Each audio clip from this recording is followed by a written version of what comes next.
Fucking A.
Fuck and you.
Fucking A.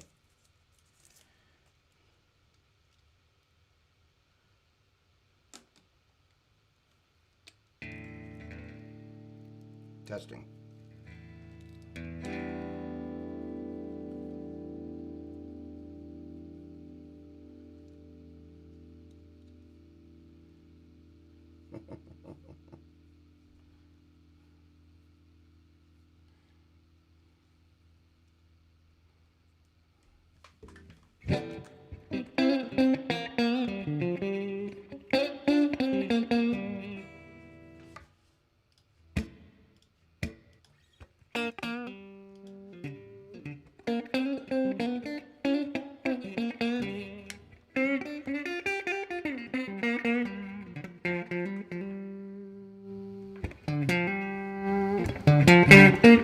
Testing. 1, 2. Testing. 1, 2.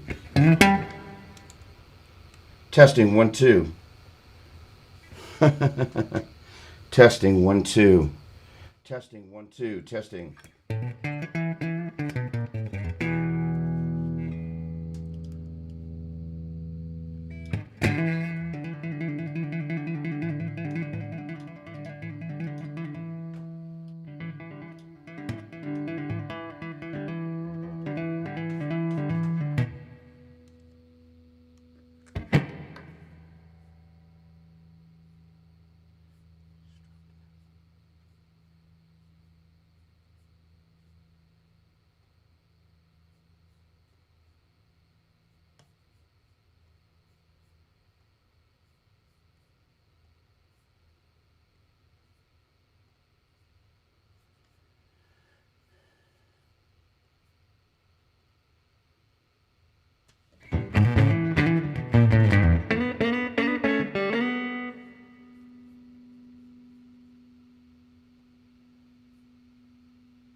Testing 1 2. Testing 1 2.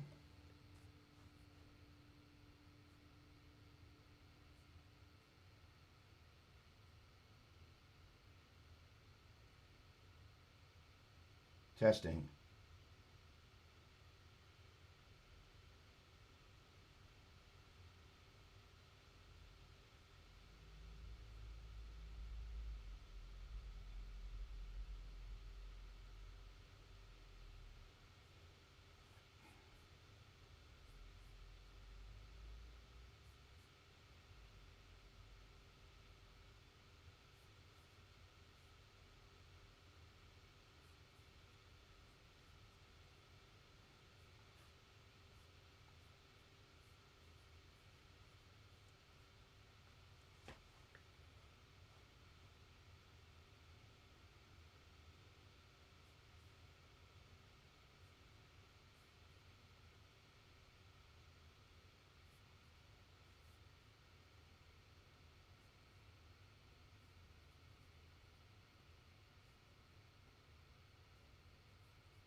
Good evening, ladies and gentlemen, and welcome to the Worship Guitar Show.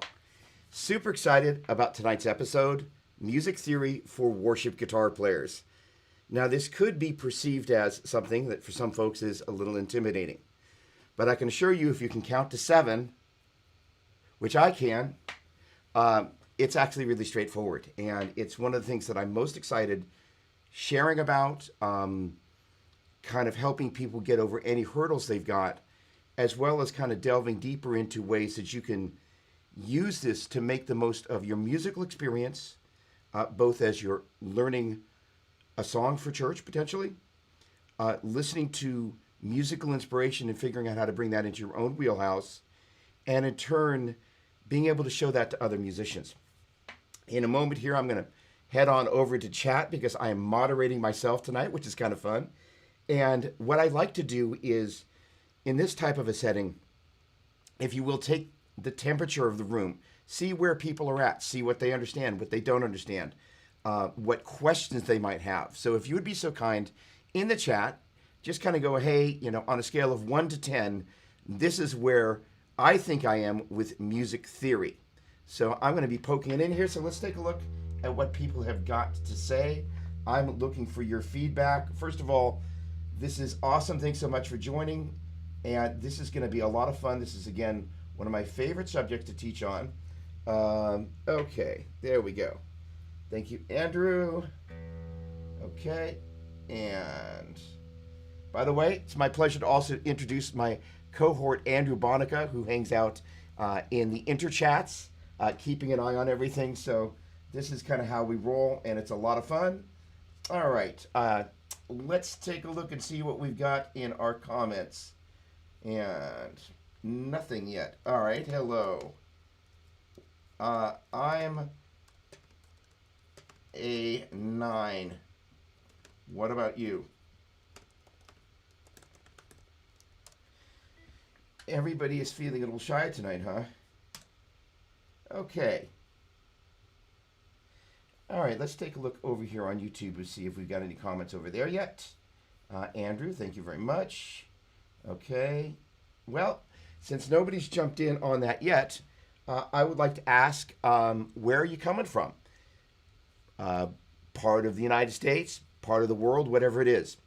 And with that said, I think what we're going to do is this, is that we're going to talk a little bit about the reality of understanding modes and these things that are a little confusing for people. So first of all, let me pull up a slide here.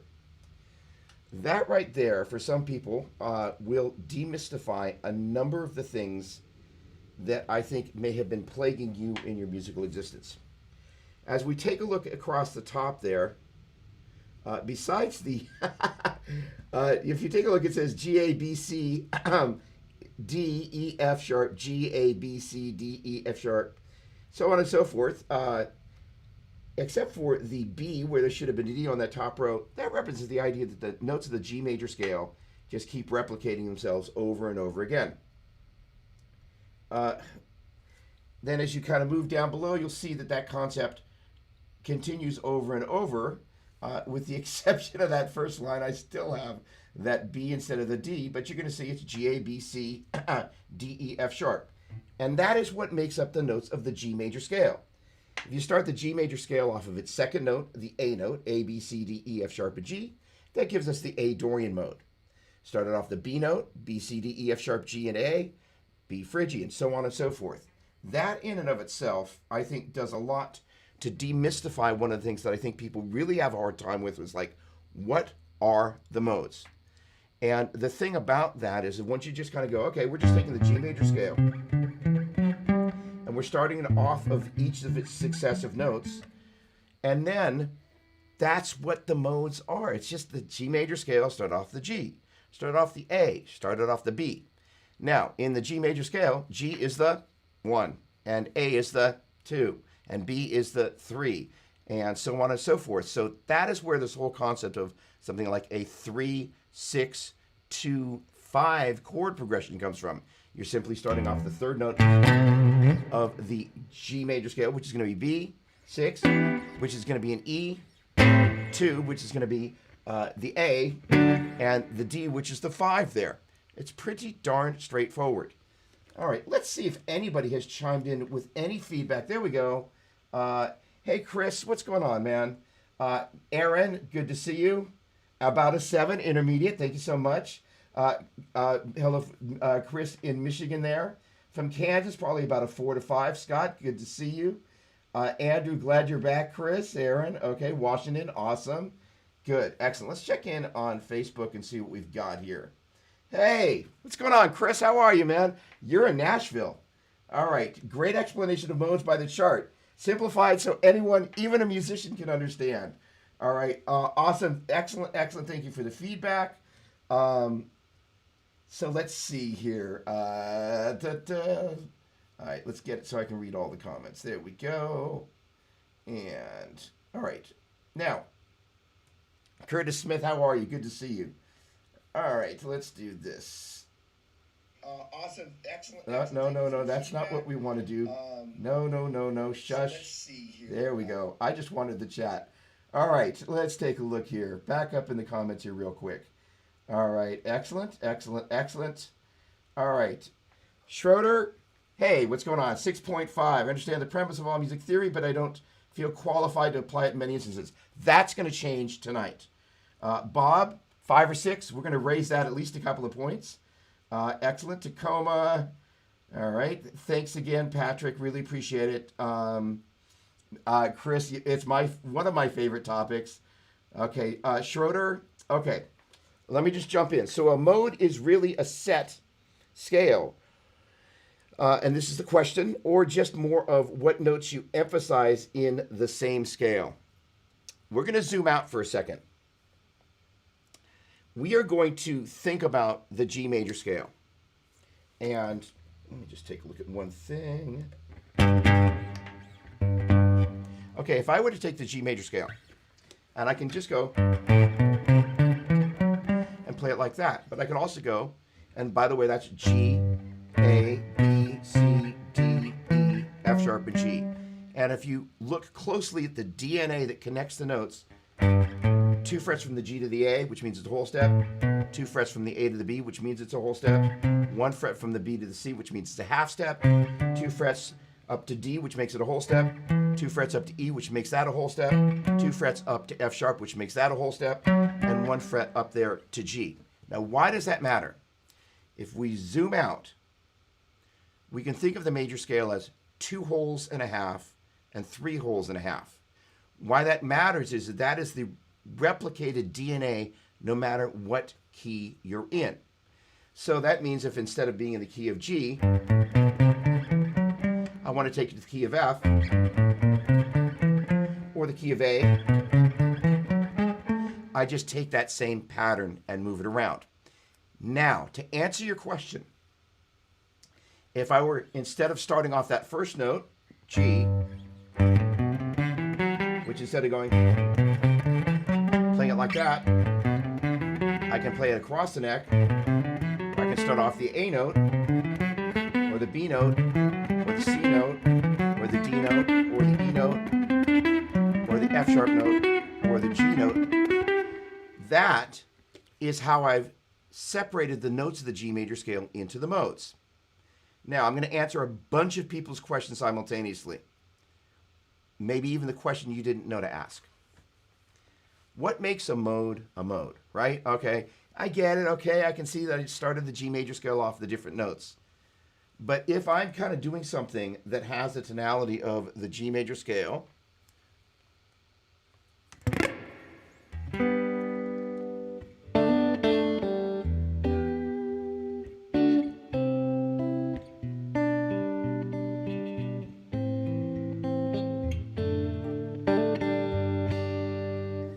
that's going to give me the sound of the notes of G major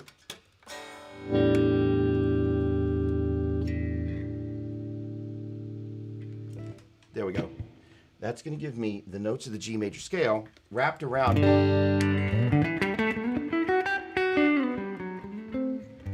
G. Now, that is the tonality of the G major scale. Now, if I take those same 7 notes,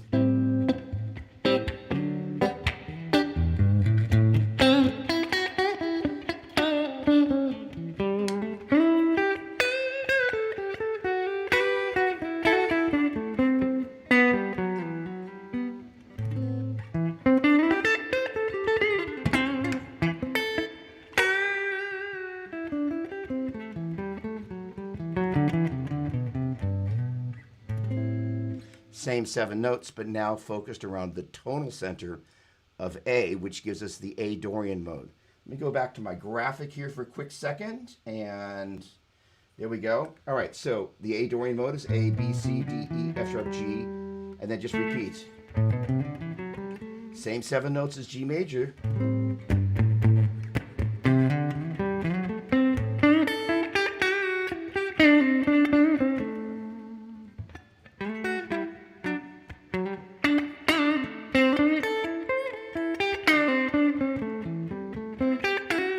All right, popping back in, so I was blending the minor pentatonic with the A Dorian mode.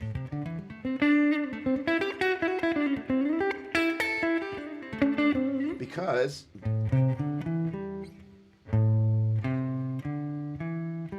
those notes are included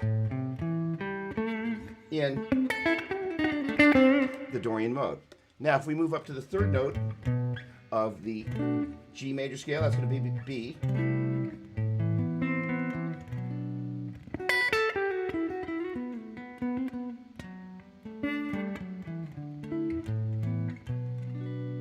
B Phrygian.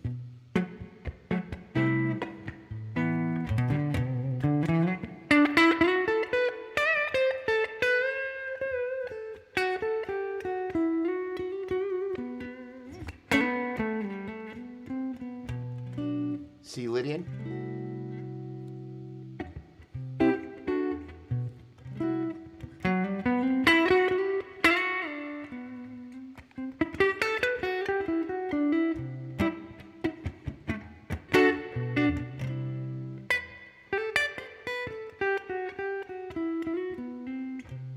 So on and so forth. So to answer the implicit question, the set of notes is based on the relative major.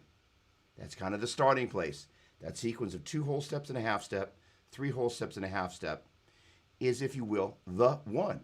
And then you can start off of each of those 7 tones, and using those as your tonal centers, that's what the modes are all about.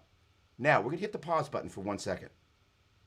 This is where people get a little bit confused. So we're going to just kind of go, okay, where is it that people the first place that people have a tendency to get confused. Because they share the same 7 notes, if I'm in the tonality G major,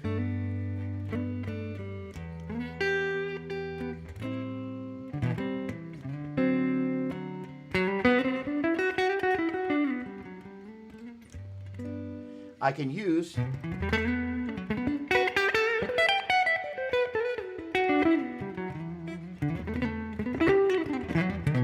any of the modes that are related to it up and down the neck, because as you already know, hang on, wait for it, they share the same 7 notes. All right, so the deal is we are just focusing on the note that's the tonal center of the progression. Now, because I mentioned that this is music theory for worship guitar players,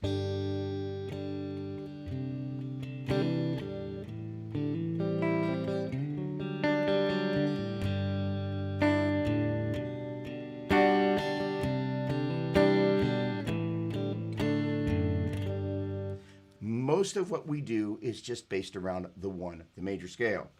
And if you think about this as the 1 mode, 2 mode, 3 mode, 4 mode, 5 mode, 6 mode, 7 mode, and the 1 mode, if you were to take, going back to our diagram, you take a look at the letters that are in bold for G major, except for the doubled B, which should be a D, that should say GBD. Hey, for A Dorian, ACE, for B Phrygian, BDF sharp, for C Lydian, CEG, D Mixolydian, it's D F sharp A, E minor, EGB, and for F sharp Locrian, that's F sharp AC.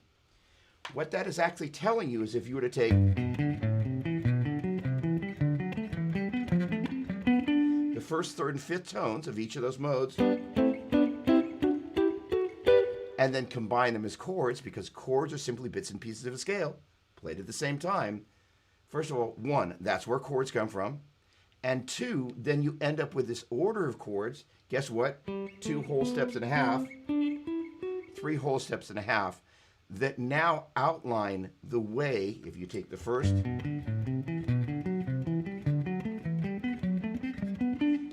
third, and fifth tones of each one of those modes, as detailed in bold there, that is where chords come from.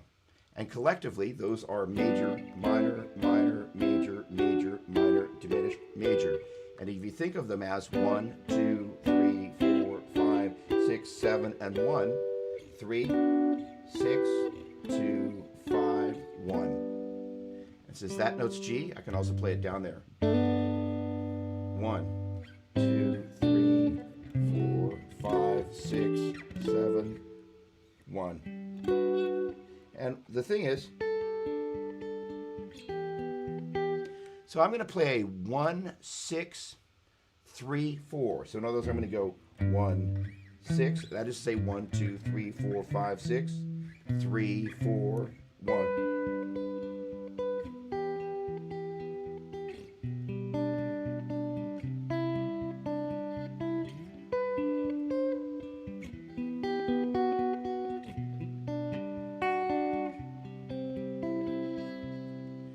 And so what I'm doing there is embellishing this. Now, getting to the part, music theory for worship guitar players, once I have the ability to understand that, I don't know, 99.9% of the music we play is based on the major scale, and much of the time, the first chord is actually the tonal center of the chord progression, but also the upper left-hand corner of your sheet music, it's actually going to say the key.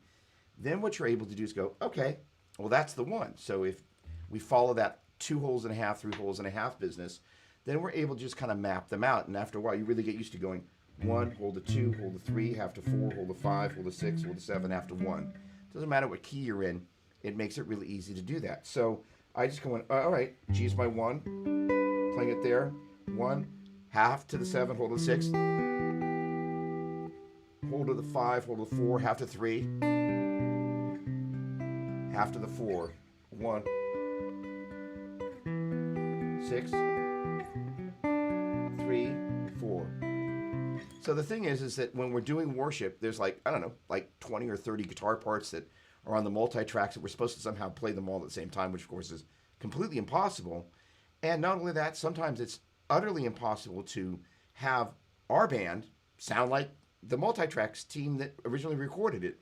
So I'm always paying attention to figure out kind of the hallmark things that people are playing on the recording, because that's how people go, hark, I recognize that song, versus just kind of like, I'm just going to make something up. But then once I've done that, quite often what I'm going to do, because I have to somehow put all those vibes together, is that I will then embellish the part. So this is where,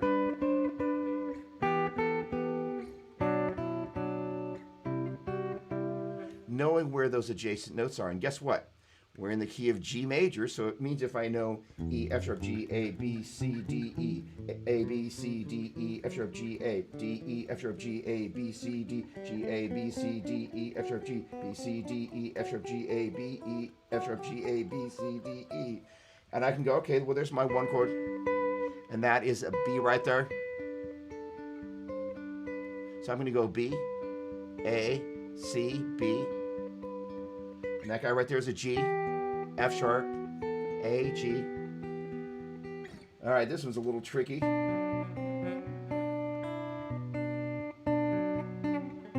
Not necessarily super pretty, but that's because the way that that Phrygian mode is there.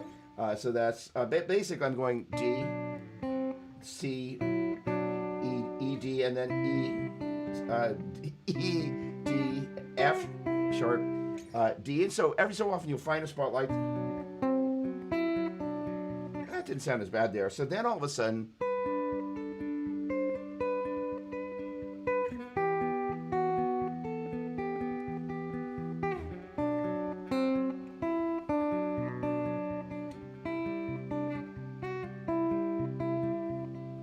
and now we've taken this thing that could have just been as simple as,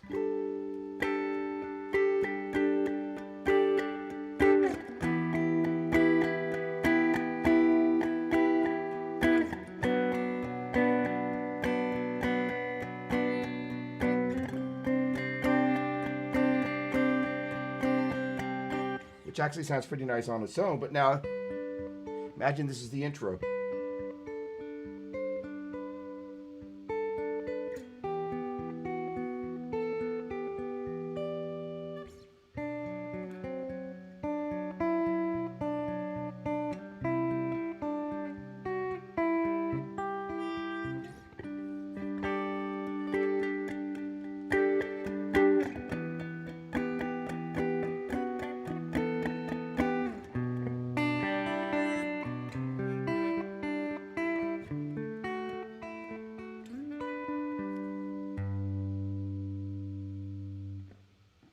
Okay, we're going to hit the pause button right there, because I would imagine there's probably like either 20 or 30 different thoughts, some other questions that are already in there in the chat, and I went over a bunch of stuff. So let me briefly recap before I do.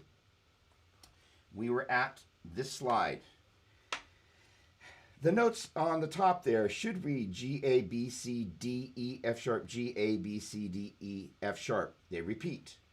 Kind of, if you look down there, the major scale should go G, A, B, C, D, E, F sharp.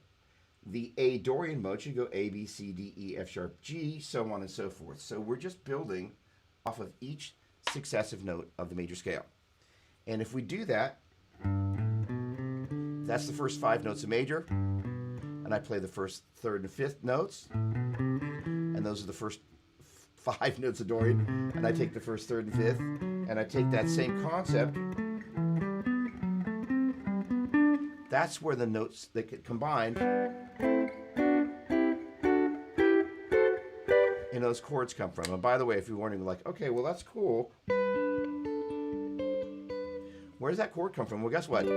That's just basically an A form major bar chord that I'm playing up here, but instead of playing 1, 5, 1, 3, 5, as in 1, 5, 1, 3, 5, as in 1, 2, 3, 4, 5, 6, 7, 1, 2, 3, 4, 5, I'm just going 1, 5, and 3.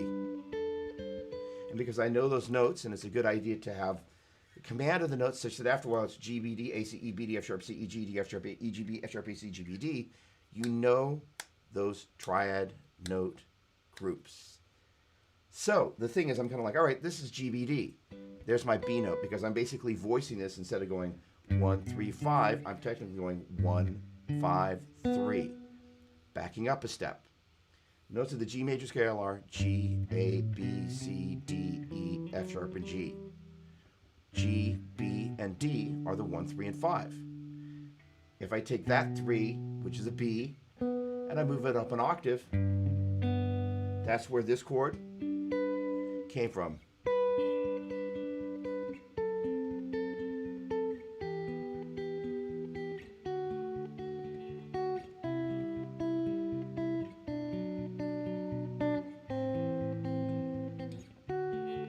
And in turn, because I know the notes are, hang on, wait for it. This is me having fun. G, A, B, C, D, E, F sharp, and G. Then if I know this is a B on the top,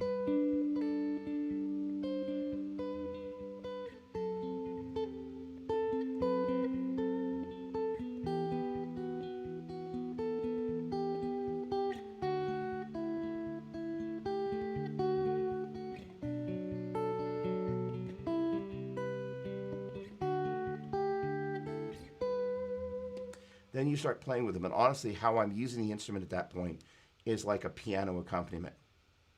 So again, music theory for worship guitar players. Let's take a look at what's going on in the chat right about now. Okay, Bruce likes my t-shirt. Jason White, what's going on, dude? Dude, you gotta message me.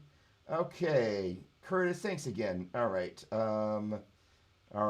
Stephen, hello from the United States.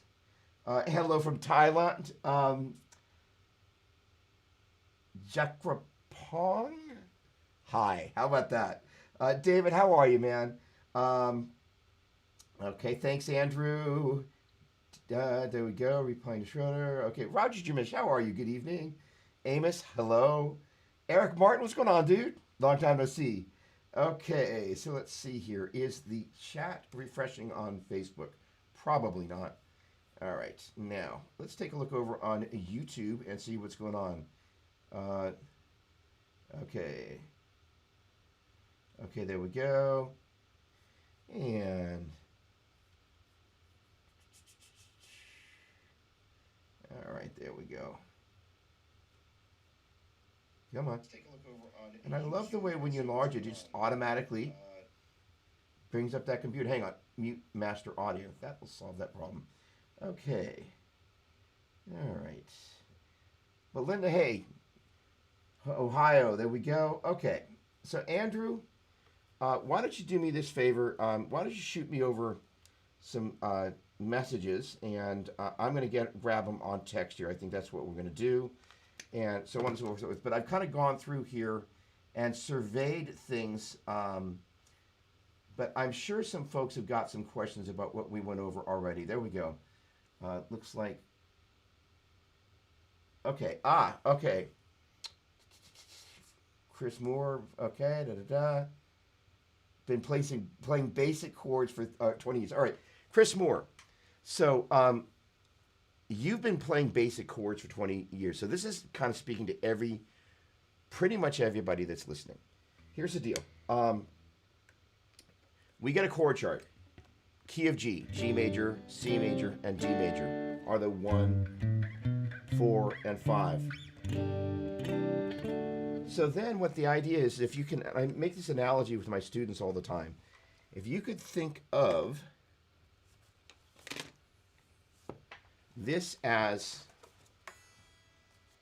something that's hung on a clothesline, and there's 7 pins on that clothesline, and they go around and around, and then as you kind of look underneath each pin, you've got, okay, I've got a major triad.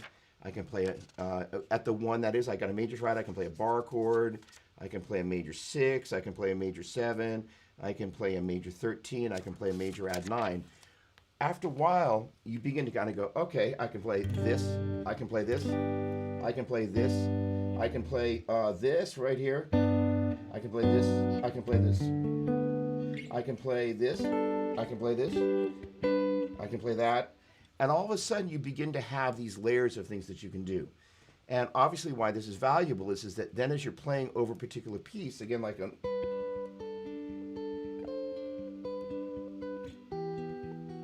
we're not stuck playing the same chords. Now, here's the deal. I'm a huge fan of kind of like the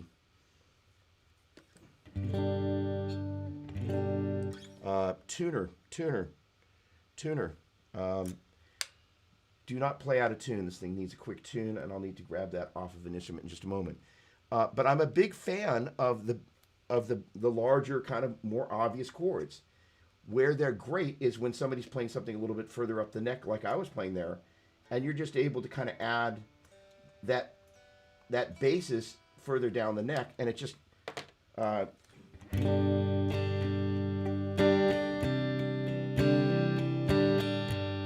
here's the other deal. How you play the chords is 99% of the deal. So let me just play a very simple G major and kind of, excuse me, the traditional worship thing is we go from this G major to this, basically it's a C major add 9.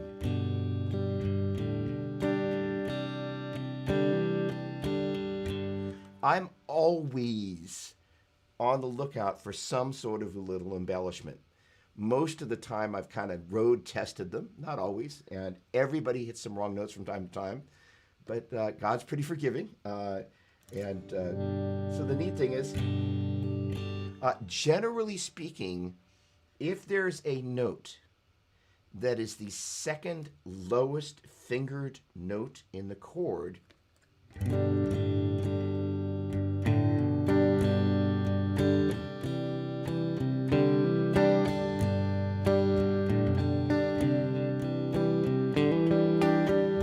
you don't have to hit the bottom note. So I got rid of the G in the bass there. I hit it. And I got rid of it. All right, now we got a ballad.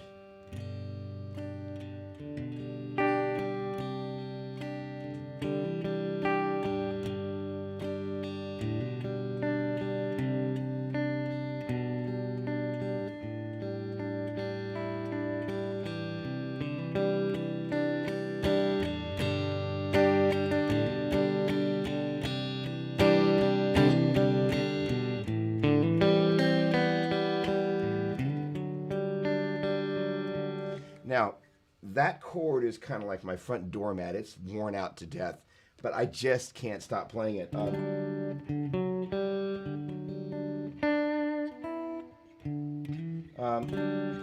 It's a D major 11 add 9. But gosh, is that pretty. So I play that like, for the D, I'll pretty much always go there unless I want to. So now I'm going to take that same progression.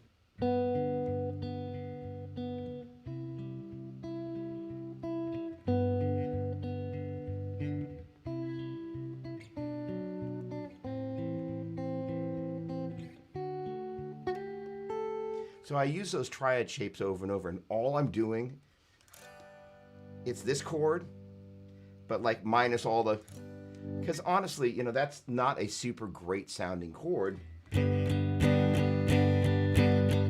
Let me see if I can make that chord. It's just kind of clunky because of this business. Which is why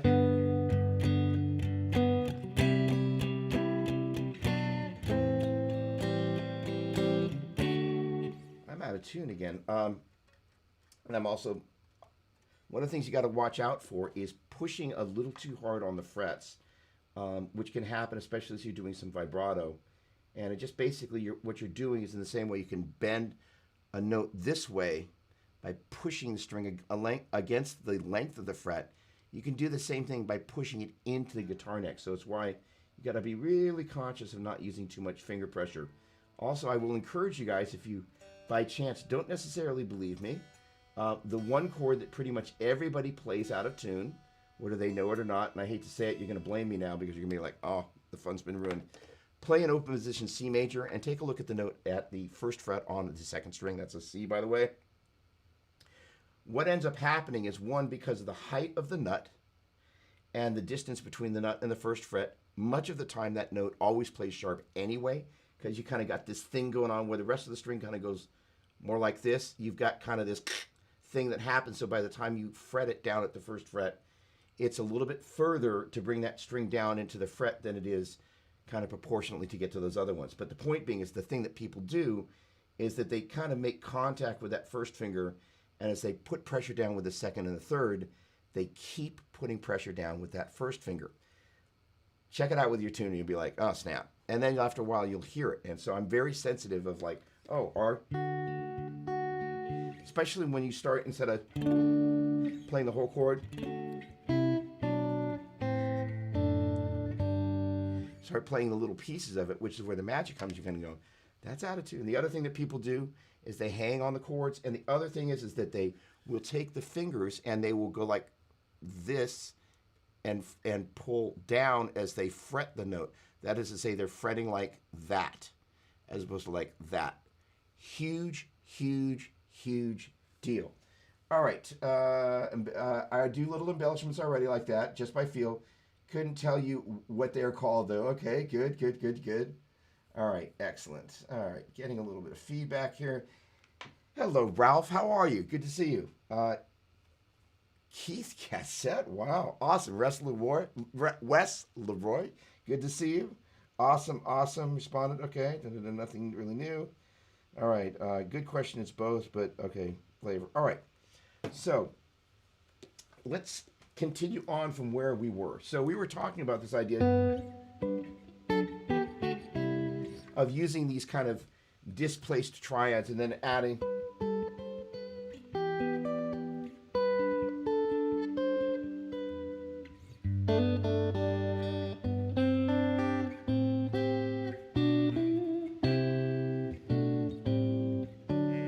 and I also do that with some of the internal notes.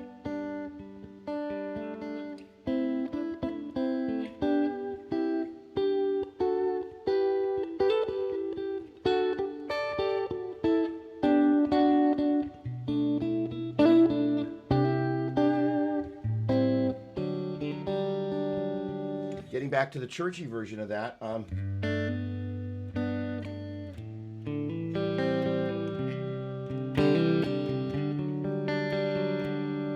so this little triad right here, we kind of already played it, and that was the 1, 5, and 3. And what we're doing here, I'm coming to it 1, 3, and 5, as in 1, 2, 3, 4, 5, 6, 7.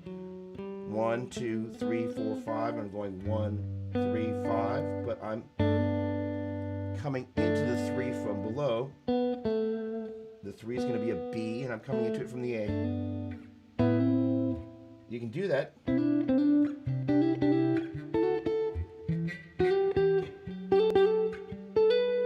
So I'm going to do that now with single notes. Sounds like a Journey song.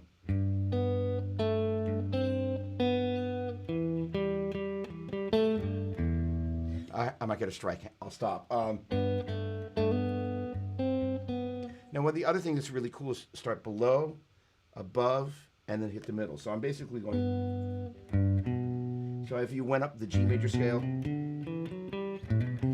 What's going on, Pamela? Grant? Hey, what's going on, mate? How are you? Awesome, Keith. Come on. That's what I'm talking about. Chord encouragement. I love it. Excellent. Sorry, I'm slightly spastic about chords, but I love them because they, the real thing about this business is it allows you to create the bed under which the vocals live. All right, let me just very quickly reiterate and finish this idea. If I were to take the first 4 notes, and I'm going to go back to my graph here for a second so we can see this clearly.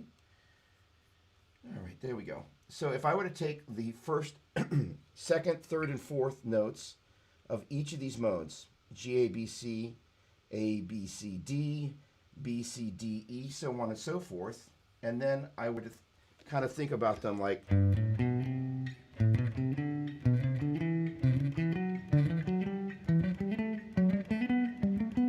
and then I can basically, I'm not going to play the, actually, I'm going to go, basically that right there is the 3. I'm going to go 3, 2, 4, 3. And I'm basically playing that against the G. So I'm working with that same group of 4 notes. Because here's my 1, here's my 2, 3, and 4. Just playing the second octave. Matter of fact, that might be a good exercise. Can't believe I've never had anybody do that before.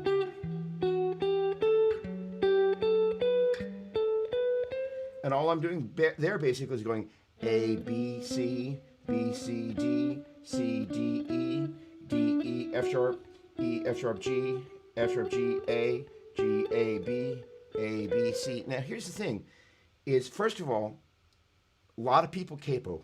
Love capoing. I'm not a capo person because I love having all the notes, so I have the full range of the neck. But guess what? G capo, like it's basically this everywhere on the neck, so it's kind of like made easy. So this whole thing of like, all right, 1, 2, 3, 4, 5, 6, 7. So those are the notes you're choosing from. So here what I'm doing, but I'm going to go.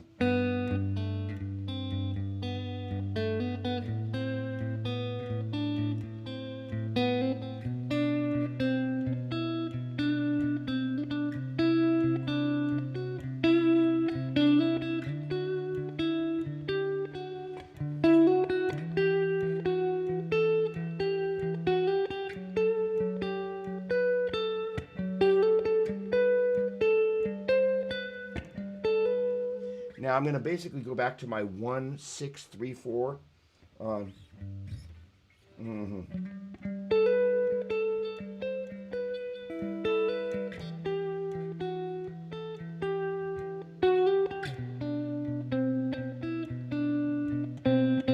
That basically, that mode has a flat 2, so it's not, that's a minor 9. It's not a pretty interval. So what you do there, you back off on the volume.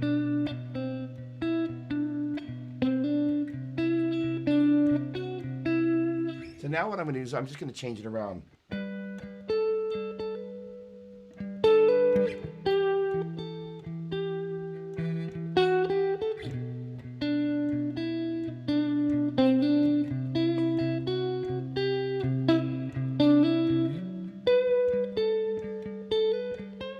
Needless to say, add delay, and all of a sudden it's instant worship, right? So the point being is now, and I realize I'm kind of jumping in, but seeing how it's applied, you're going, oh, I see what those pieces are. It's not complicated, but unfortunately, one of the things that doesn't happen a lot is there's not a lot of people pulling somebody aside and going, hey, it's just the same 7 notes. All we're doing is we're starting off with one of those in the bass note. We're sprinkling some other notes on top of it. The majority of the chords you play have just got the first, third, and fifth tones, as denoted in the document that you're going to get tired of seeing in bold: G, B, D, A, C, E, B, D, F sharp, C, E, G, D, F sharp, E, G, B, F sharp, A, C, and so on and so forth. All right, let's see. I saw Andrew sent over a question, so let's take a look. Oh, my word. Okay. Oh, this is great. Oh, this is going to be fun. Okay. I only sing in the shower. They don't really let me sing in church. I've tried. All right, let me go to Schroeder Vanderhoof. Great question. So, what are some of your go-to positions patterns when you're playing lead and or doing a little fill during worship? Or is it just improv in general? These videos are awesome. You rock. Thank you very much. Here's the thing. It's a great question. So I'm going to, talk about my approach, but I'm also going to share some of the other things that I've come across that I think are really valuable. First of all, you saw me just reveal literally from the inside out kind of what my jam is. Like I'm always, what I didn't mention is the why though. So, and then I will get to specifically answering your question in the framework of this. Everything is about supporting the vocal melody. Even if it has yet to be sung, you're setting the bed up, right? So the idea is my favorite, I won't say my favorite moment, as a musician, purely at the musician level, my favorite moment in worship is when I'm playing some little thing.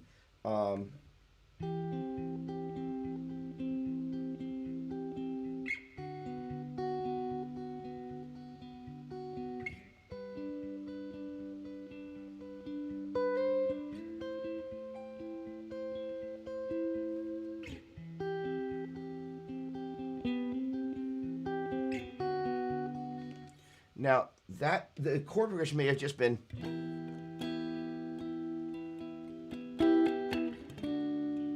But I'm always looking.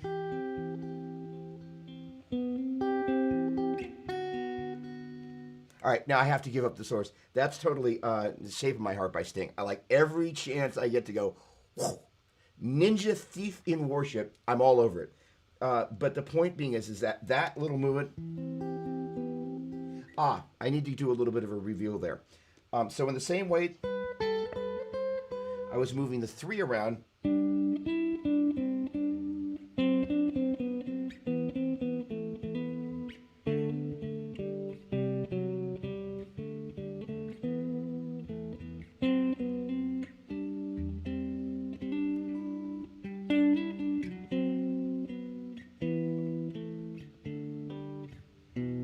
Oops.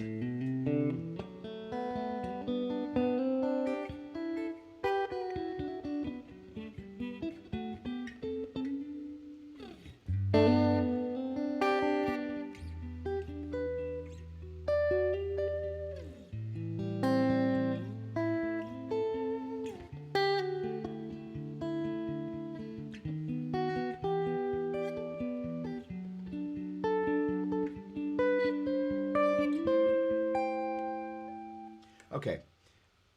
Musically, I'm answering a bunch of your questions simultaneously, but let me get back to the articulated version. At the beginning there, I kind of...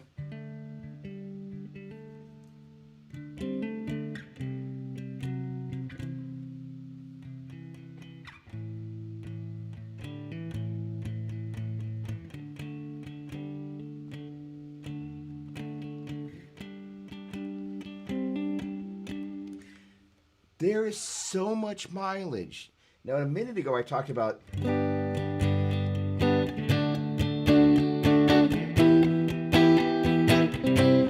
I'll almost never play those because of the boxiness. But that's just my jam. You may just love those, so like, don't let me steal your thunder there. But if you play the bottom,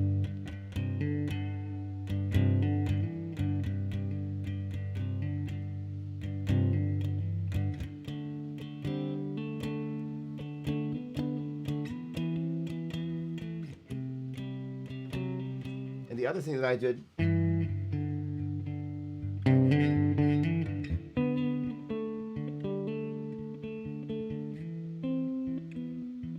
and now instead of kind of playing them as kind of like that, as dyads,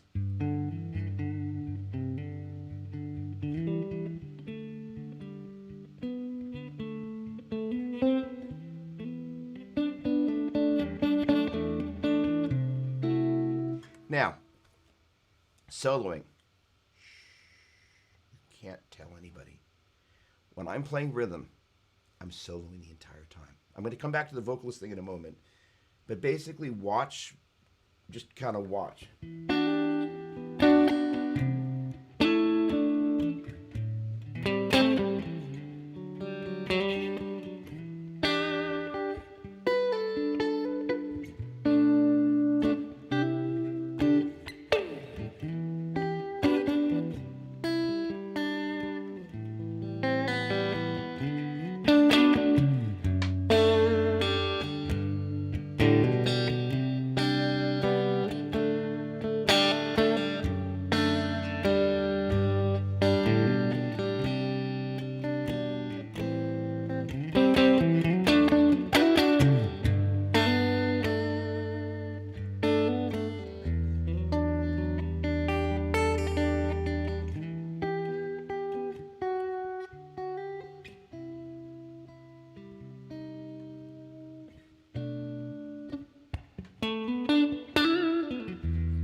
So the idea is I'm constantly playing, it's much more like a piano accompaniment, but on the guitar, I've learned to, instead of...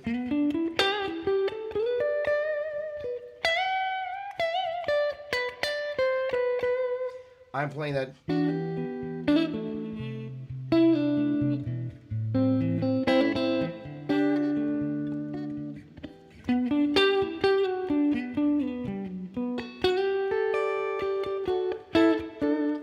it's in there, but it's just kind of buried in the midst of all of that. It's a kind of a combination of a piano accompaniment, but I'm really just soloing the entire time. It's because I'm doing it with chords. Nobody really knows. The secret sauce to making that work is actually just going, okay, everything that I do has to sit underneath the vocals really well. So that kind of gets back to this thing I was doing. Also, that kind of targeting that middle note. So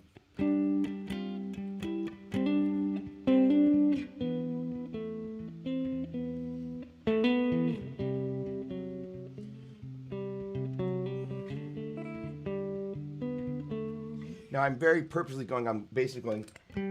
That's the 1, 2, 3, 4, 5, 4, 6, 5.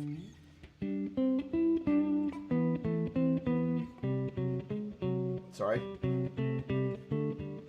All right, that's a little predictable, but sometimes it's good to just go, how do I know where to start? So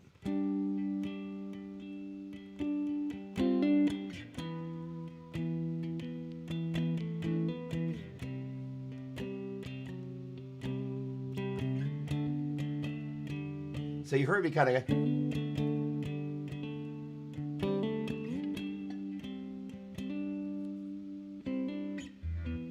The other thing is simple sometimes.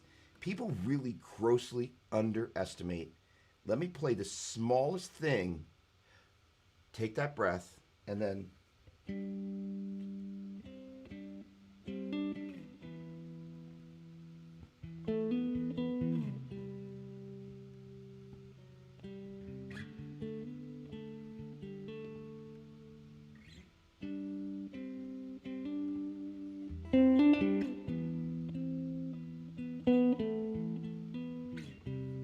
All right, let me play it even half as much as that.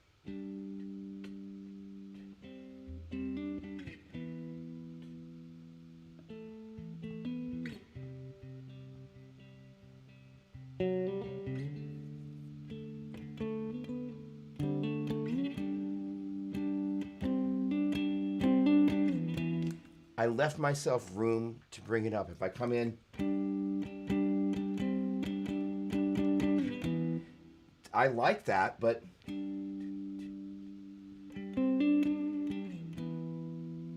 vibrato.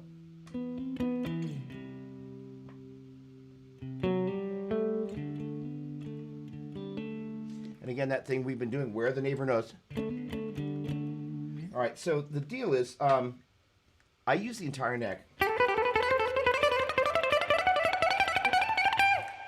I can pretty much be most anywhere. And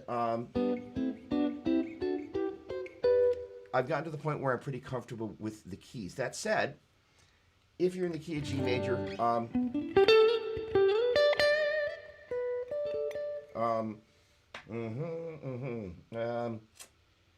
I'm going to pick the key of E major. Why am I going to do this? Because that gives me the open. Hang on. No.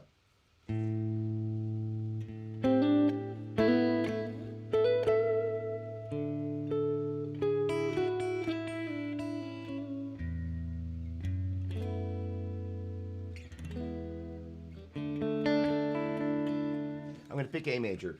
The notes are A, hold a B, hold the C sharp, half to D, hold the E, hold the F sharp, hold the G sharp, half to A, like we talked about earlier. 2 holes and a half, 3 holes and a half. So the reason I'm picking this key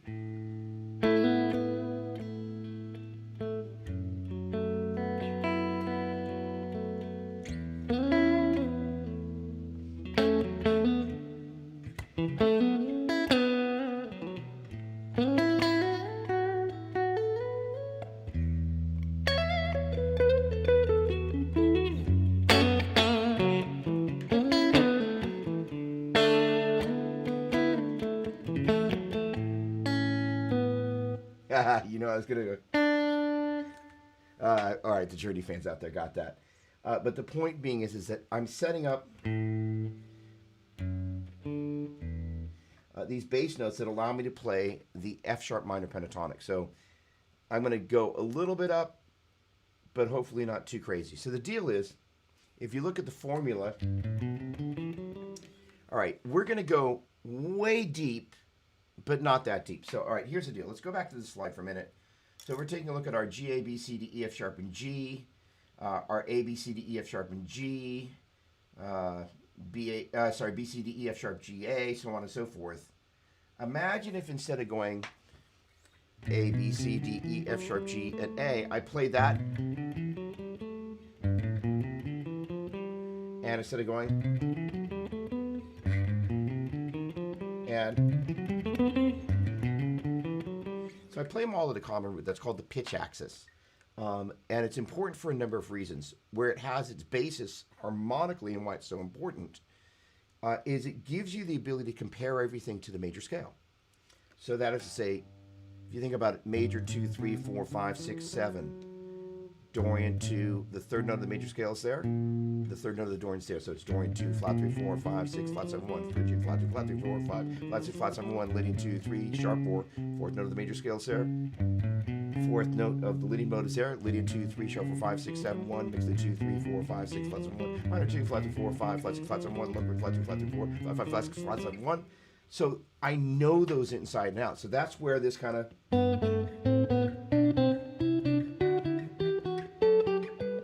I'm at the 3 to the 2 of major, the flat 3 to the 2 of Dorian, the flat 3 to the flat 2 of Phrygian, the 3 to the 2 of Lydian, 3 to the 2 of mixed Lydian, the flat 3 to the 2 of the minor, flat 3 to the flat 2 of Locrian, and the 3 to 2 of major. If I then go, oh, am I really get how? Oh no.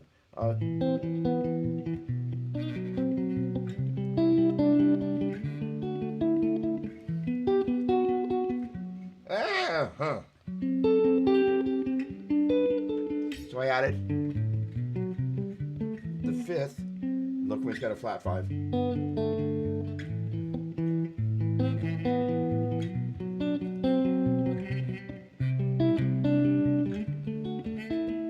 All right, not great fingering wise, but the point being is strategically that's how you kind of go, okay. And the understanding, for example, the first 3 notes are major, first 3 notes of Dorian, first 3 notes of Phrygian, Lydian, so on and so forth. So you begin to kind of go, how are they alike? How are they different? And then you, as you're over each one of those, and earlier I made this analogy. I'm like, hey, you know, as we got the little things on the clothesline, it comes by. Hey, I'm at the 2, 1, 2. Oh, I can play a power chord. I can play a minor chord. I can play a minor 7. I can play a minor add 9. I can play a minor 9. All the things that you can play there begin to pop up. And so those translate also into overlays. Now, the pentatonic, actually, whoa, backing up. Operative word, overlay. Oh boy, okay. 7 bass notes for the key of G major are G, A, B, C, D, E, F sharp, and G. As we take a look at our graph, again, my apologies for that. G, A, B, C, B, that should be a D, of course. And then when you go to the G major, G, A, B, C, D, again, that should be a D instead of a B.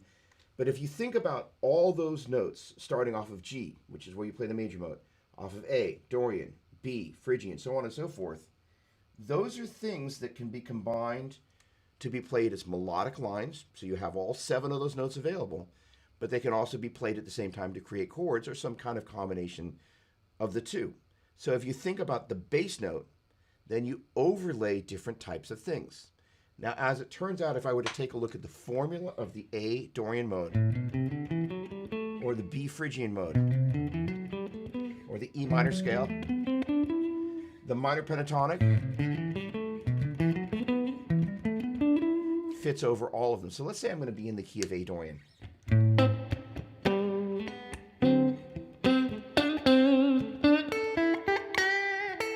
Oh, I added the natural 6. I'm not going to do it.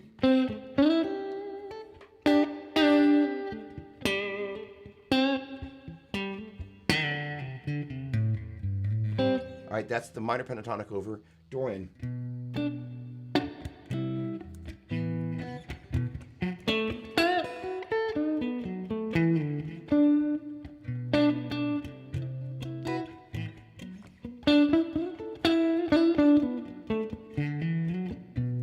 interestingly enough, it's still got the flavor of the pentatonic, especially when I kind of.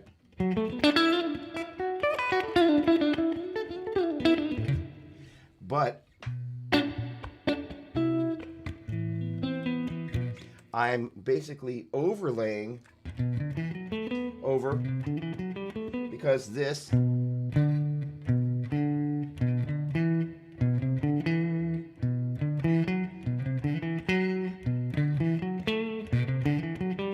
I'm just basically selecting notes that are already in there, and whether I overlay a chord, um,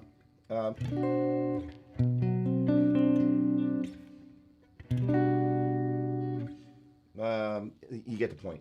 Oh, yeah, right. Those are overlays, so there's just things I can stick on top of there, whether they're played as chords, whether they're played as individual notes, whether they're played as melody. All right, let me get back to answering your melody question.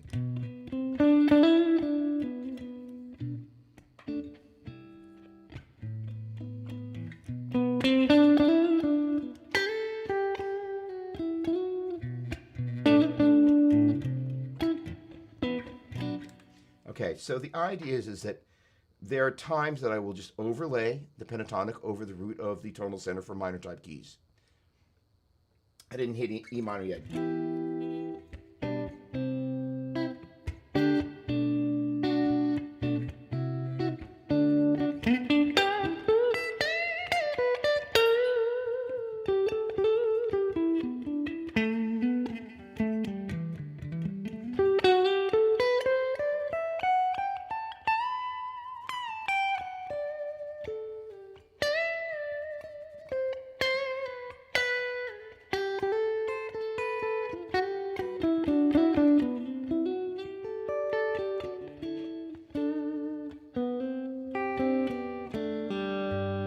Now, the pentatonic, the major pentatonic, can be overlaid.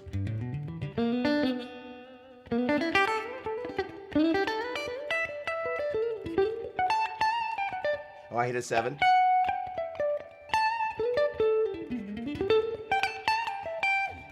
Over the 1, as in the major.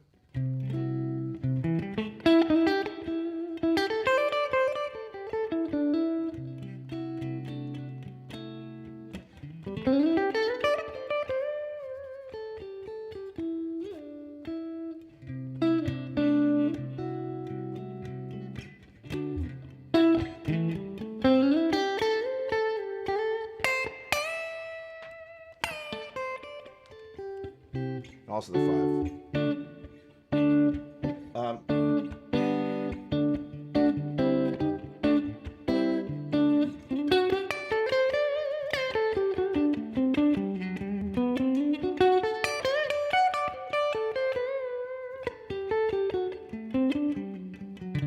So that's Mixolydian.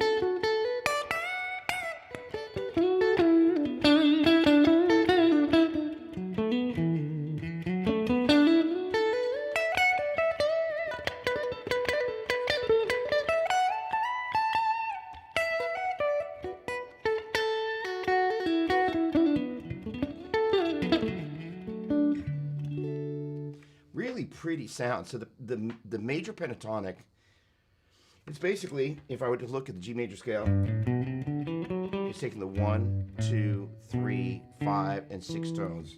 And ironically, that's what is the difference between major Lydian and Mixolydian. So that's why it fits over them. Same thing with the minor pentatonic. It's a 1, flat 3, 4, 5, and a flat 7, which is the difference between Dorian and Phrygian and minor. Okay, that was a major mouthful, but the idea was to just kind of go, hey, boom. The vocal thing, as I'm playing these different embellishments, so the vocal melody. So the vocals, say they're going, my movement, I'm doing something, or, sorry, that didn't sound good, but there'll be times that I'll move in the opposite direction contrapuntally says that we're creating this little bit of tension and release. And the deal is that's happening.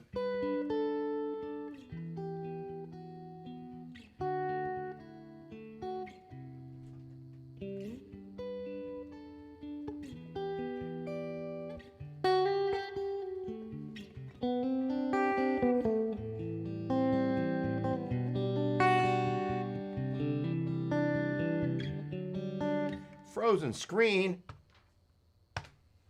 All right, hang on a second.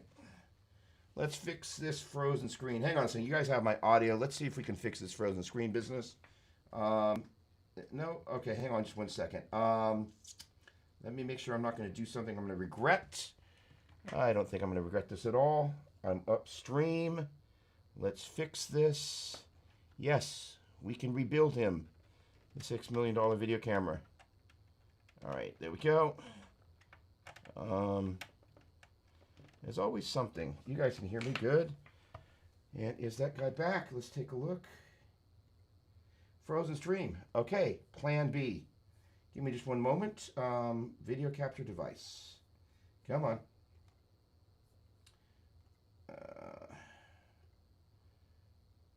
There we go. What a lovely shot. Only a mother could love that. Hey, there we go. Let me see if in the background I can get this other bad boy to unfreeze without causing major.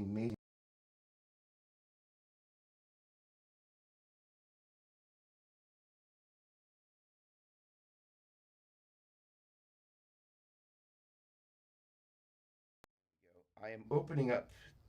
There we go. Hey, we're back up with the audio. Great. Awesome. Okay, let's see if we're going to be able to get that other camera to come back online. Thanks to Melissa Doppler for checking in and letting me know that that camera was frozen. Give me 1 second, and let's check out that video device. And still rebooting, so give us a second. All right, modes to triads. All right, so looking into this camera, and then pulling up this over here. Let's see if there are any fresh questions now. There we go. Refreshing. And let's take a look at that. And we're over here. Good. And thanks again, everybody. I hope you've been enjoying this. I like when you see an easily recognizable, really brings all this home. Okay. Hey, Tom Cameron. How are you, my friend? Good to see you. How you been? Up there in Red Deer, sorry, had the Facebook video pause, watching the chat, listening to YouTube. Thank you very much. Andrew Bonica, you are the best. Thank you so much. Jamie, thank you so much. Had no theory backwards. This is amazingly useful stuff to go over and over. Awesome. With pleasure. I think at some point we're going to do kind of a longer version of this. But the idea was to just kind of go, hey, let's dig in and see where people are at. So let's see if there are any further chatteronious things happening here. All right, let's, and, I kind of like facing this camera for a minute. So I think I'm going to hang out there for just a moment. And let's go to the pop-up window here so I can poke in on chat. The internet is not a perfect thing. I don't know if anybody's noticed that. But, okay, good. Okay. Give me a quick second. All right, so Chris, yeah, you don't want to hear me sing. Well, actually, I'm going to take that bait. So how do you, all right, so, that's so funny. Instant worship sounds like, I'm reading the comments and entertaining myself with the fact that I'm about to do the interesting thing. All right, so the implicit question is, how do you know the sound of the tonal center chord? Like, that's the $1 million question. So say, maybe your dog ate your sheet music, or you walked in and Sunday morning they're like, the guitar player, I don't know, fill in the blank. And you're like, okay. So you kind of look over at the bass player and you see that they're playing an A. So you kind of go, I'm going to believe that's the one. And the idea is that you're going to be listening to that, believing that's the one.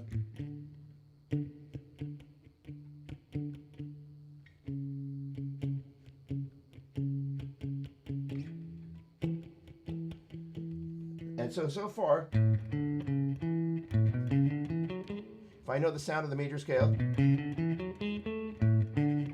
I can recognize out of order. There's my 1, 4, 3, and 5.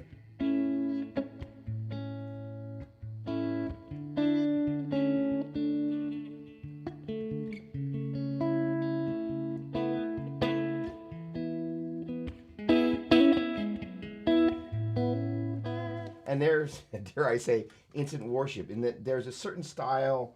You know, if I want to play blues,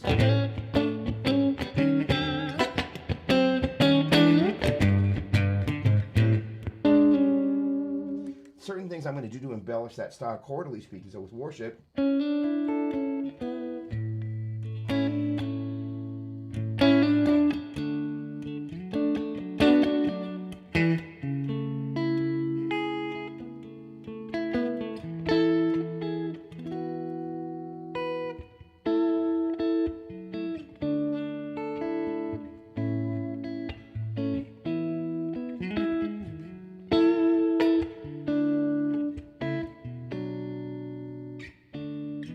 so I should be able to hear 1, da. Oh boy, that was flat. Da, 3, 5. Chromatic up to the 6, 4, 3, 5. So if I can't hear the notes of the major scale, 1, 2, 3, 4, 5. And also be able to toggle 1, 2, 1, 3, 1, 4, 1, 5, 1, 6, 1, 7, 1, 1. Going back to our graph here. Hang on a second. We need to get you over here. Thank you. So again, imagine that B there as the 5th tone is actually written as a D. That's basically the equivalent of going G, A, G, B, G, C, G, D, G, E, G, F sharp, G, G. If you can recognize those individual notes there, that's going to give you a lot of insight into kind of how they're working. And I think that's really a big deal. All right, let's see if I can get this camera unfrozen now that everything has rebooted. Let's see what's going to happen here. Selecting the other input source. And are you going to be friendly? Yeah, there we go. Good. Unless it's still frozen. There you go. All right, the internet has spoken and it hates me. Fine. Be that way. Hello, Plan B. All right, so with that said, scale singing the modes. Here we go. Generally speaking, I like to find a key. A is a good place in my register. I don't have a great singing voice, which is why outside of the shower, I'm not a very popular. I don't get rostered to sing. So the deal, major 2, 3, 4, 5, 6, 7, 1. Dorian 2, flat 3, 4, 5, 6, flat 7, 1. Phrygian flat 2, flat 3, 4, 5, flat 6, flat 7, 1. Lydian 2, 3, sharp 4, 5, 6, 7, 1. Vixen 2, 3, 4, 5, 6, flat 7, 1. Minor 2, flat 3, 4, 5, flat 6, flat 7, 1. Locrian flat 2, flat 3, 4, flat 5, flat 6, flat 7, 1. With or without the guitar, I can scale sing those. I can identify them by number, which means that if I hear it, because I've sung it, I'll recognize it. It's kind of like the reflexive thing. Sure, we can do that. See the hands. Thank you for that, Andrew. Appreciate it. Maybe even a little less chin. How about that? Okay. So the point being is being able to recognize the sound of the modes is the deal. All right. When you're just doodling around in a key, are you thinking words or worshiping sounds? That's a great question. Pamela, implicitly, I'm going to take your question. I'm halfway a politician. There we go. Thank you, Paul. There we go. All right. One is there's the sometimes the really obvious question, which is like, what am I thinking about? You know, am I thinking about the words? Am I thinking about the melody? It's a funny thing. worship is something that I experience at a very kinesthetic level. Awesome. Thanks, Paul. Appreciate it. Um, so, uh, to put it simply, I'm trying to listen to the prompting of the Holy Spirit. Like, if I were to articulate exactly what it is that the Holy Spirit kind of gives me promptings through my ear to go in a particular place in a particular section. I am a practice fanatic, which means I've spent a bunch of time working things out. But because I've also spent a bunch of time studying the instrument, I know that if I'm at the one chord in the key of G, so let's say that I'm kind of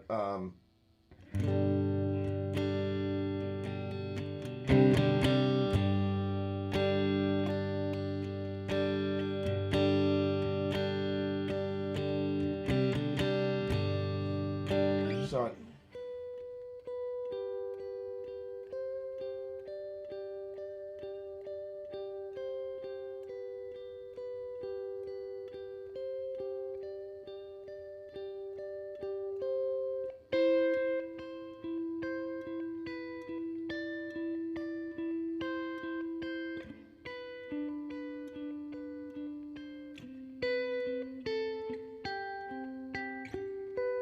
All right, so I need to give credit where credit is due. That, what I just did there, I didn't do a great job of it, but I completely ripped off of Jeffrey Kunde and Ian McIntosh.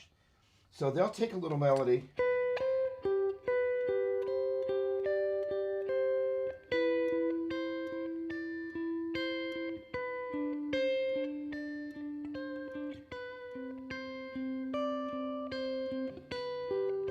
So there, basically, I'm going the 1, 6, 5, and 4,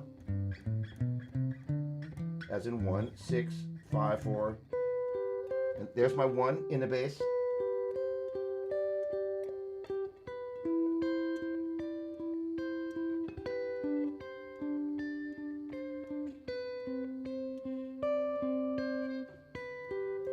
Add copious amounts of delay and reverb, and it gets even more ethereal. But the idea is, if you also,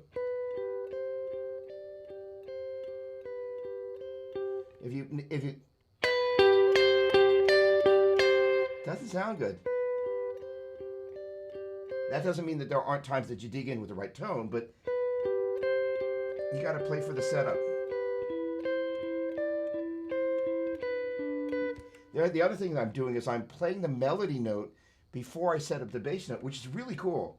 At least I think it is. So that is 1 and. I'm playing the bass note of the chord G, E, D, and C on the and. 1 and 2 and 3 and 4 and 1 and 2 and 3 and 4 and 1 and 2 and 3 and 4 and 1 and 2 and 3 and 4 and that little spot in the register, that right there, is a major 7th.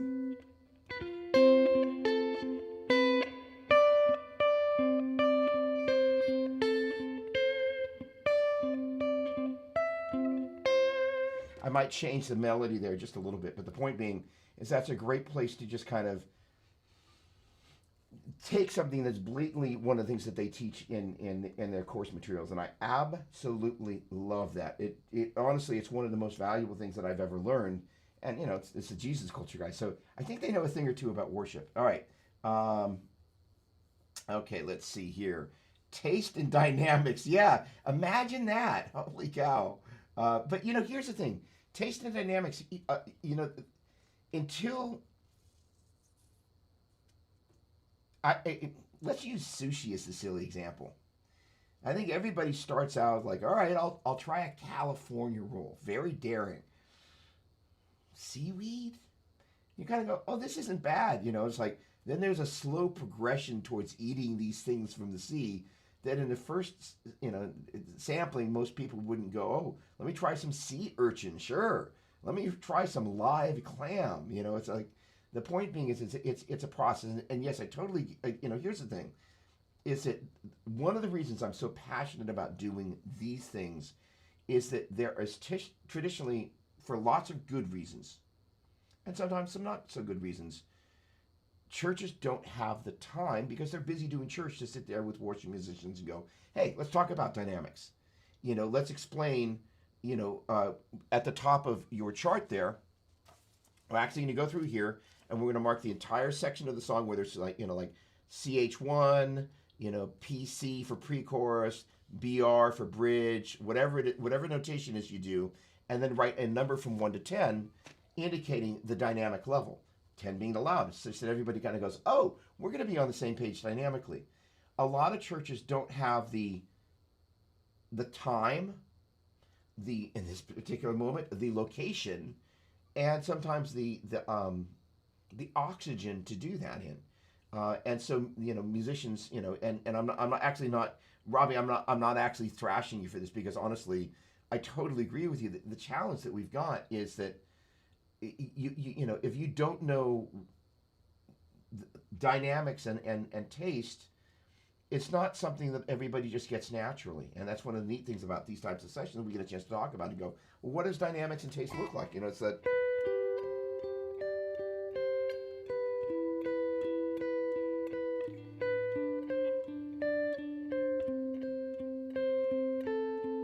Now there I actually did something. I did a call and response. So every other time,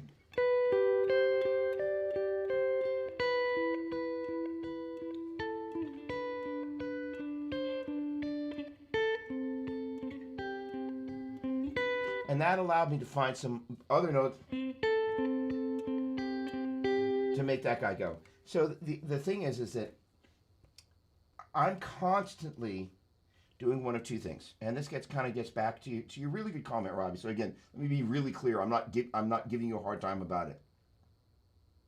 I am just as guilty as anybody of like, oh, I know how to play that thing the way that I know how to play it, and I spend so much time gravitating to things that I know that I'm comfortable with. Like much of what you saw me play tonight, I know that. There's no great amount of fear other than kind of like, okay, I'm kind of going to it out of air, kind of, okay, let's hope there's some sort of, vibe.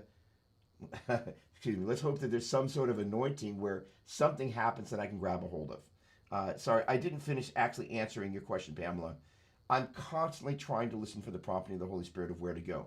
Do I go up? Do I go down? Do I, am I being sensitive to where the Holy Spirit's moving in the room? I'm also trying to be sensitive simultaneously to where the worship leader is going. So I'm pretty much watching them the entire time, watching their body language, because generally speaking, whether anybody's paying attention or not, when they kind of lift up, they're generally wanting the dynamic range of the team to come up. So I'm kind of trying to do this thing where I'm supporting what they're doing. So if I'm playing the same part the same way that I've always done it, then I can't really serve them in that fashion. The other part of it is that sometimes I have to take a few chances, and I'll have played something at home. And this is the benefit of spending, traditionally when I'm rehearsing for Sunday service, I spend 2 or 3 hours at home preparing before I actually go into service. So, I'll be up 4 or 5 or 6 in the morning, such that before Sunday service, if there's not a midweek rehearsal, I'm showing up really prepared, even if there is a midweek rehearsal, because I want to kind of be ready for wherever it's going to go. And so I'm listening to the worship leader. I'm listening to, are they going to accidentally double the verse? Hey, oh, look at that. Look at that. Oh, that's awesome. And who am I paying attention to? Holy Spirit, worship leader. I also have to pay attention to the drummer. If the drummer is playing at a dynamic level that's going to drive everything, I have to play in response to that. So I have to make a bunch of decisions simultaneously. And in that process, it's just kind of going, all right, I have to be really aware. And the more practiced that I am, the more I'm able to walk into that situation and have the Holy Spirit, if you will, just kind of, I think if you could argue kind of what it is that I try and do, I try and walk into that situation and shoulder as much of an anointing as I possibly can. That looks like being extra prepared. Means when and where possible, knowing my parts, and I'm not saying this in a competitive way, but I should walk onto the platform and I should be more prepared than anybody else on the platform if I've done my work. Because that way, if the keyboardist doesn't know their part, I know their line. I can actually show it to them. I know the notes. I know where it is time-wise. because I'm presuming that people are busy, and quite often that stuff is not notated anywhere in the chart. Maybe they had a busy week. So instead of me going, hey, and thanks for the thumbs up, by the way, going, oh, they didn't learn their line again. I'm like, hey, that's cool. This is what the line is. And, I can either show it to them or I can read the moment and kind of go, you know what? They look like they woke up on the wrong side of their week. We can do without that line, or I'll play it.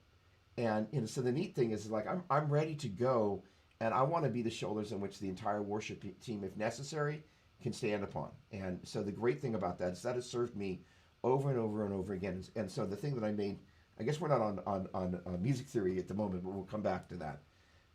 My favorite thing is when the worship leader turns around and gives me that look, like when I play some sort of chord movement underneath where they are, and they know that I knew the song, I knew the arrangement, but I was listening so intently to their vocal melody, and I'm also listening for. So here's the thing about the lyrics. I don't listen to the lyrics that much. I do when I'm watching these videos ad nauseum. I'm deeply moved by that stuff. But on Sunday morning, I'm listening for the manifestation of the Holy Spirit through the lyrics. I know that sounds a little strange for some of you that maybe aren't church folks. Are kind of like, that Doppler guy is kind of weird, but that's just kind of what I'm doing. And in the mainstream, what that means is you walk into a gig, you read the room, and I'll tell you what. You know what? I'll tell you, just if anybody of you ever kind of goes, hey, I want to go out and do some mainstream thing. You're playing to a room full of people that nobody knows you. You find the one person that you connect with, and then you kind of hang out with them for a second, and then you find another person that you connect with, and then you look at the people that are immediately around that person that you've connected with, and they kind of pick up on the connection point of that person next to them, and all of a sudden you got a little group of people, and then this little group of people, and all of a sudden somebody over there goes, hey, they're connecting, and they care to connect. All of a sudden I got a little third group, and all of a sudden, within about 4 songs, I can usually take a room. But it comes from the ability to read the room, read people, make a connection with somebody, and follow that through. Now, that on Sunday morning is a matter of like, hi in the front row there, how you doing? You want to worship that? It's a different thing, but yet it's still kind of in the same order where you have to be aware of reading the atmosphere and the environment. Love that. Okay. Okay, good. Do we have anything? Okay, all right. Christopher, sorry, I saw this come in. What is my favorite mode if I have one, and why? And thank you, Sahara. I will gleefully go through the signal chain. Geeking out. I love it. Chris, I love them all. It's almost as if you ask somebody, which child is your favorite? I think I'm going to answer your question again. I'm either the world's greatest or worst politician, in that I like to try and answer the kind of the heart behind that. So for major,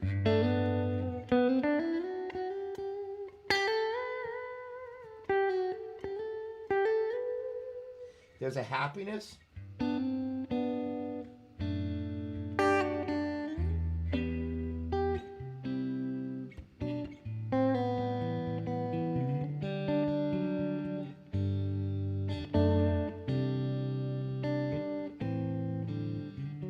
It's happy, it's simple, it's not overly complicated. It's like, it's just kind of like I'm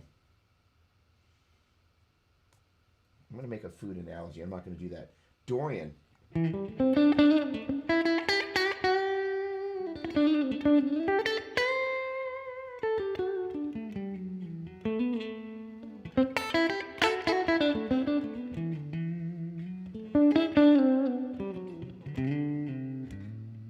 Now the interesting thing is that somebody out there is probably going, well, how does he know how to just kind of start playing Dorian? All right, the stupid answer is, hang on, let's go back to this. All right, so if we go over here, Ski, and we go back to the infamous graphic, and we're going to just go, hey, I'm just going to hang out at that A note there. I'm going to play those notes. So hang on, here we go.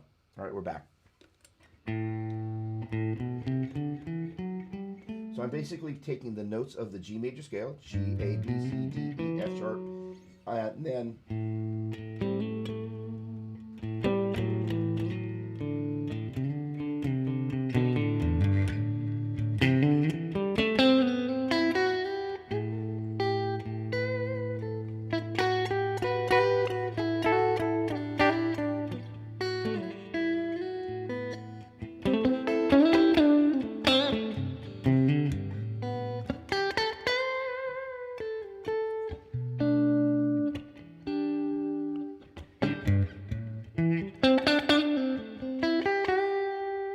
I love the natural six of Dorian, so I like.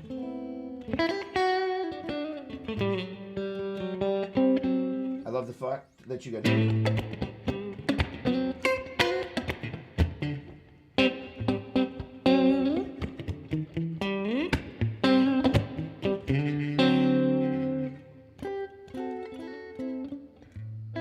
So it's the most major sounding of the minor scales. And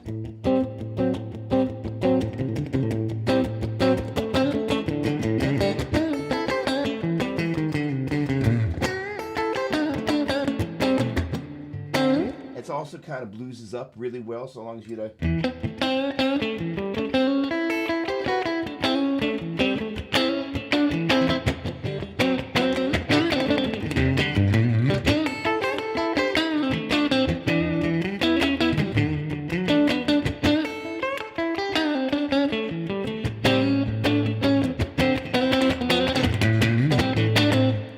Sorry, got distracted.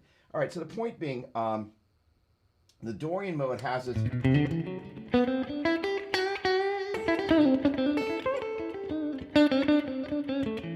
character, Phrygian. It's the only one of the two modes that has the natural five.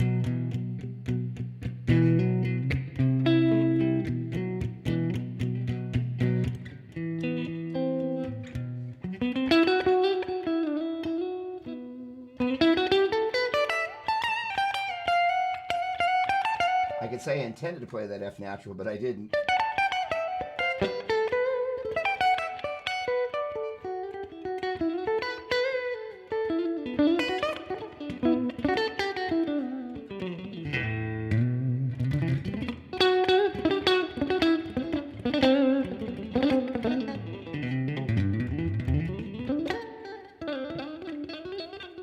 Not necessarily the legato tone.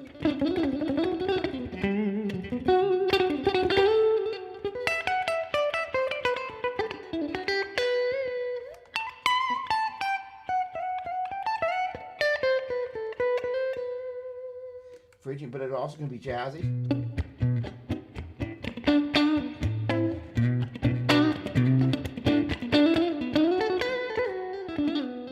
Or something, I don't know. Lydian.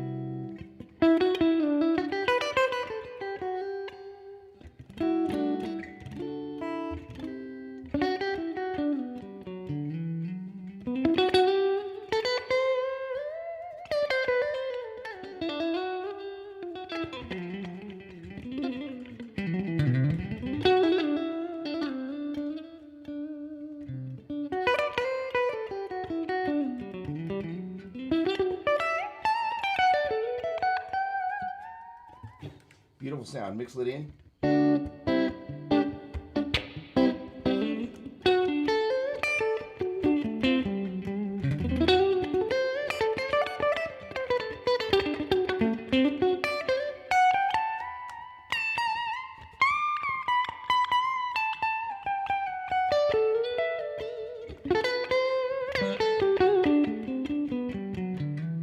Sounds like major. It's nice and happy, but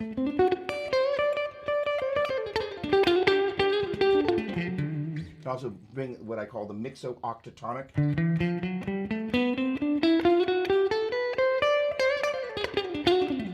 Over the top of it, which is basically a mixed Lydian infused minor pentatonic.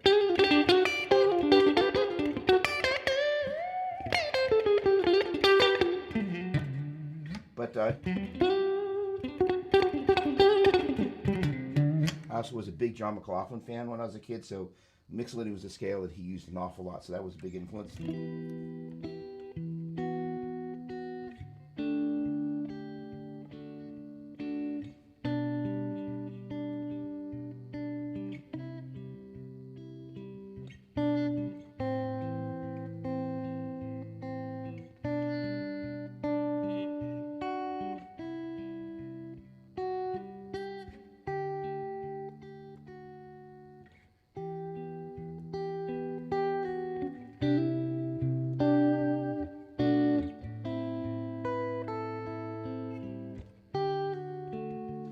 love the minor scale. It's sad. It's incredibly moody. It's great.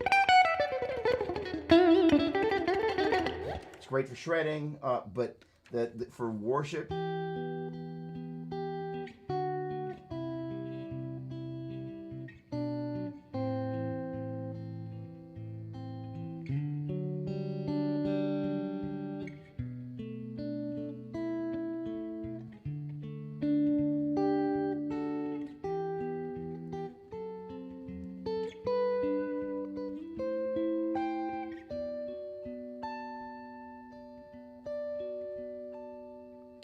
Locrian. Now, the interesting thing about Locrian.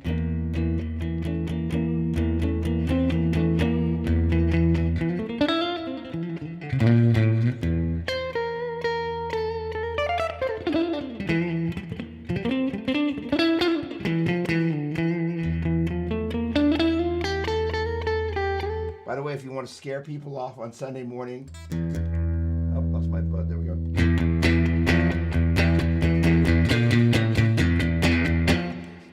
Especially if you have some distortion, which obviously this is not that vibe. But once you get used to kind of going, hey, wait a second, okay, let me embrace.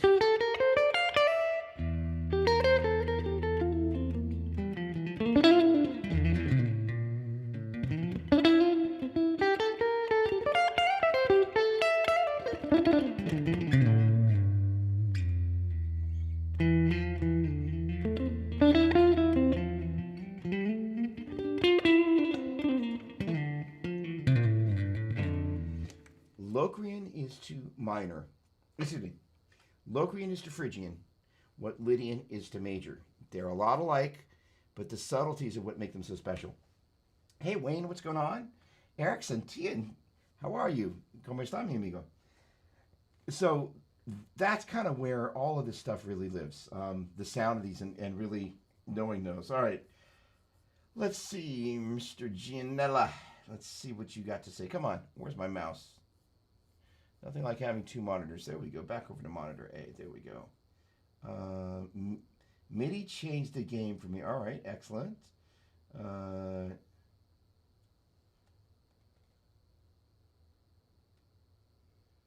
Awesome. Thanks, Pamela. Awesome. All right. Okay. So, Robbie, how much freedom does your worship leader have in the service to add more to the songs as they feel led? At my church, if they want to go for it, our pastor, they're Australian, so like the Aussies are kind of like, oh, free worship. As long as it's good, they're kind of like, and you know, the whole thing is, you know, they're all in because, you know, being able to, here's the thing. We live in this world where arguably I could go into tonight's stream just kind of going scripted, scripted, scripted. But generally speaking, I also know that if I do that, sometimes I script the very thing that people are tuning in for out of it. Or I'm, you know, and part of what I try and do in the first couple of minutes usually go, okay, who's here? Where you at? Okay. And the idea is by the time people leave, kind of go, I understand this mode thing. It's like it's totally clear, right? So there's 7 notes in the major scale. If I hang out one of them and drone that note long enough, that becomes the root. And then if it's a second note, it's the Dorian mode. Okay. That is to say of the relative major. Oh, that makes sense. And then kind of I take the first, third, and fifth notes of each one of those modes. That's where the chords come from. So in other words, if I have a G, C, and a D in the key of G major, G, A, B, C, D, E, F sharp, G, E is the 1, 2, 3, 4, C is the 4, and D is 5. 1, 4, 5. Oh, this makes sense. So in other words, I could have like a song that went 1, 4, 5, and I could memorize it as 1 for a measure, and the 4 chord and the 5 chord share a measure. It's like Sunday morning. Not only does the worship team want to go long, but the worship leader's like, you know, that's a little low for me. Can we play that a half step higher? And I'm like, A flat. Now, I'm not a capo person, but a capo person would just like, got it. I'm just like, sure, not a problem. 1, 4. I'm sorry, I missed calling out the 5. 1,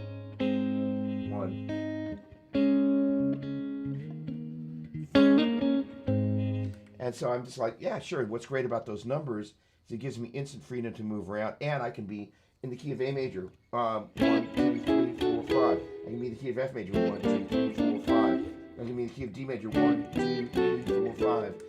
And I'm just mapping those out. Those are not the same as Nashville numbers.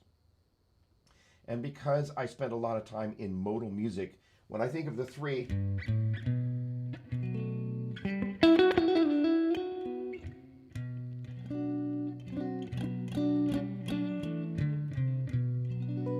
Joe Satriani, my teacher, was like, that's a 3, because it's based on the 3.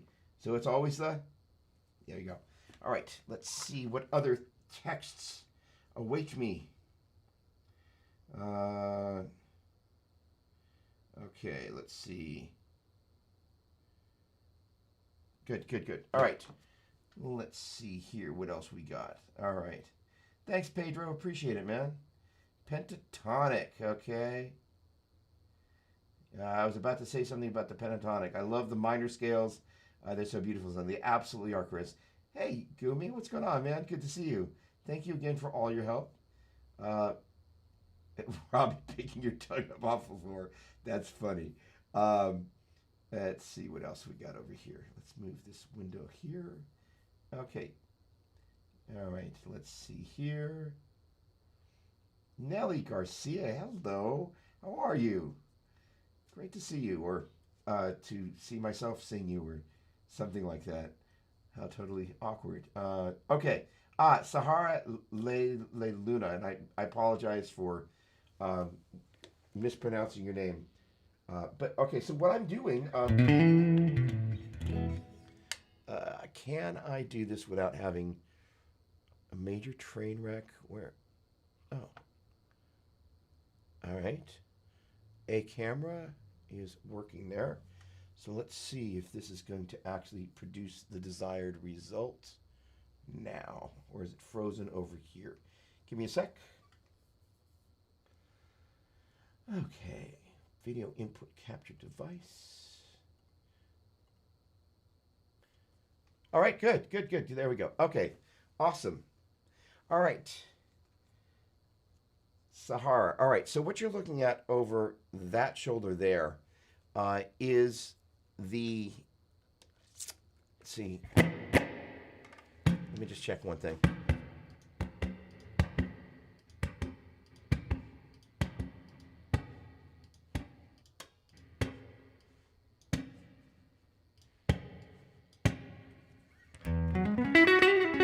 Actually, it's probably about to start sounding even better. Let me try one more thing.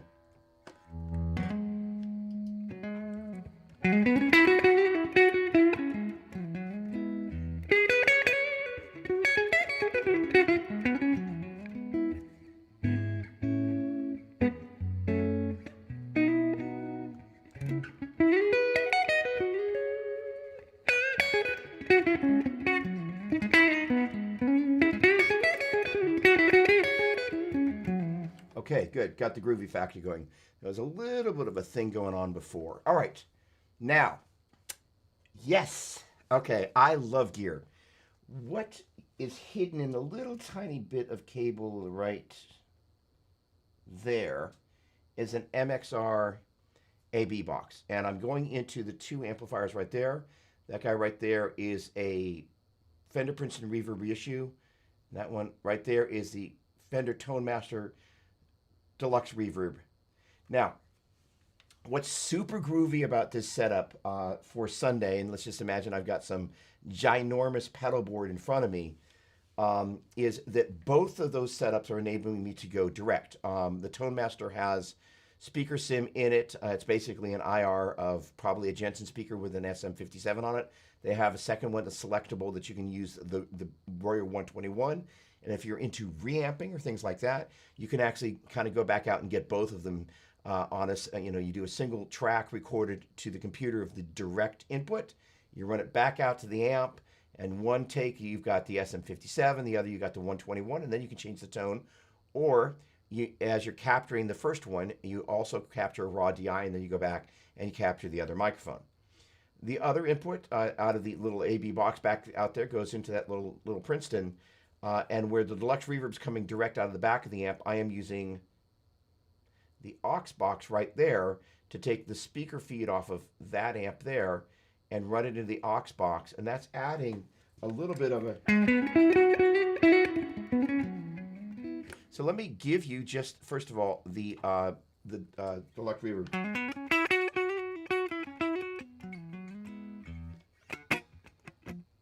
Um,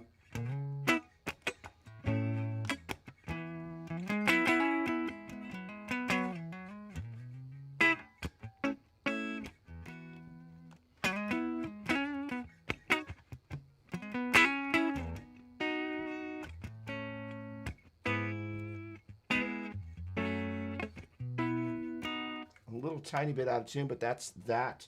Hang on, let me just give this thing a little bit of a whack here. So what I'm doing is I'm creating a wet, dry, wet setup. So where I've got that deluxe reverb is I've got it dead center and dead dry. You want to talk about a little bit of a workout to get your vibe on. No reverb and no delay.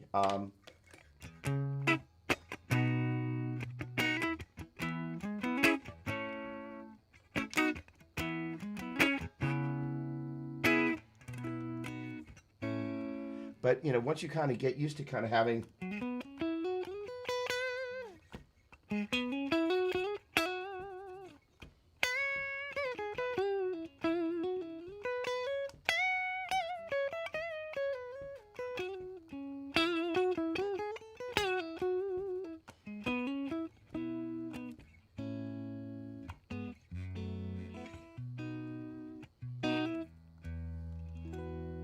It's really pretty. All right, now, that said, this is just going to be the Princeton with some reverb from the aux. And what that's allowing me to do is not use a speaker. And by the way, if you take a look at the deluxe reverb up there, you're going to see that the light right there is glowing amber. That means it's basically in quote-unquote standby mode, which means the speaker's off and it's passing signal through the direct out. What I'm doing is I'm tapping off the speaker output so that I don't have the speaker on the Princeton, and then I'm running the speaker output into the aux box. It's creating a reactive load, and in turn that's how I'm piping out the direct sound of the amplifier after the tubes, and then adding some speaker modeling and some lovely Universal Audio plugins.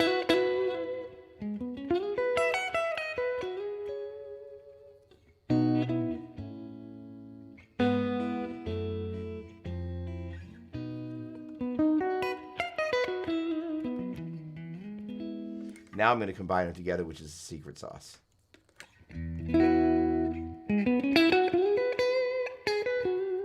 So let me pull out the other two real quick so you can hear. Sounds really naked, but you add the other two back in. And you can hear how you get the delay, the reverb in the back, but it fills it out, but the pokiness. I'm going to take it out and you hear the other two. Pretty tone, but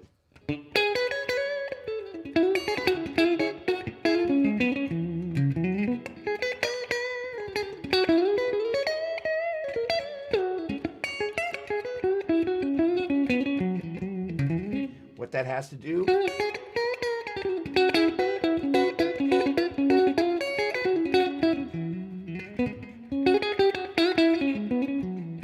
with Worship Guitar, I'm not quite sure, but it sure is a lot of fun. Great question. Awesome. Great. All right, let's see what else we've got here. Gosh darn it, that was fun. All right. Yes, Paul, I was studying with Joe Satriani. He yelled at me for a number of years with lots of love and affection. It was amazing. Yes. Okay, let's see here. Just scroll up a little bit. Okay, good. Excellent. All right, good. All right. So I could use some fresh questions here. So otherwise I'm going to be left to my own devices, which means I'll probably sit there and noodle some more, which is a lovely thing, but arguably not necessarily the best use of your time and energy here. Let's see. Yes, Bruce Adolph, my cohort at Worship Musician, reminded me of something very, very important. First of all, a couple of things in housekeeping. I always manage in the busyness of all of this to go, hey, by the way, the Worship Guitar Show is an extension of Worship Musician Magazine. The current issue, you can read it if you go to worshipmusician.com. Well, there you have it. But we love, not only working with worship guitar players, but worship musicians and worship teams and all sorts of stuff. We have more stuff coming on the streaming front, but the magazine is great. It's basically one magazine, 6 sections, broken down, so you can really have a section for pretty much everybody on your team. The back section is one that I actually love a lot. It's basically church tech and marketing, and basically it's because and especially with this whole COVID thing, churches are really having to reach people, which in mainstream lingo would be market to people to go, we're here on Sunday, here's the link, so. And it means that we want to really think more intelligently about how we do that. So please, if you haven't already, and you can subscribe for free because the magazine's always free. Also, in the next little while, let me get that exact date. I'm going to have the privilege of being able to host a panel at NAMM with some amazing people, and we'll post it up here on the page, and my text is just completely going nuts. But in any case, it's June 3rd at 10 a.m., I believe. But it's going to be basically about how to up your online production game. There are going to be some amazing panelists. In any case, check out all that stuff. We're here to help. All right, there we go. Melissa Doppler. Hey, she knows. Hey, thank you, Brett. I really appreciate it. Actually, we really appreciate it. Also, next week, the Worship Guitar Show is going to move to 6 p.m.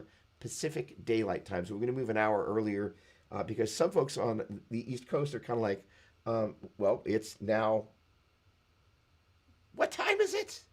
Oh, my word. It's like midnight on the East Coast. And we're like, we want to be better stewards with what people are doing. So here's the thing. Given the fact that it is now midnight on the East Coast, I'm going to ask if anybody has any other questions. And then I think what we're going to do is we're going to bid you a fond adieu and look forward to seeing you this next week at 6 p.m. Pacific Daylight Time. One of the things that we're working on doing, the amazing thing, yeah, awesome. Thank you, Schroeder.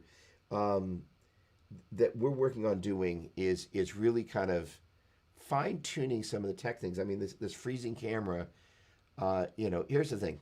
You guys know it's like with the streaming thing at church. It's just hilarious because there is always something. And the good news is that we're getting a lot better. Actually, let me rephrase. I'm getting better about what is my plan B? It's always interesting to see kind of where's the next leak in the balloon going to go? Are we going to go crashing earthbound, or are we going to soar towards the heavens? Thank you very much. The oodles and boodles of noodles. Robbie?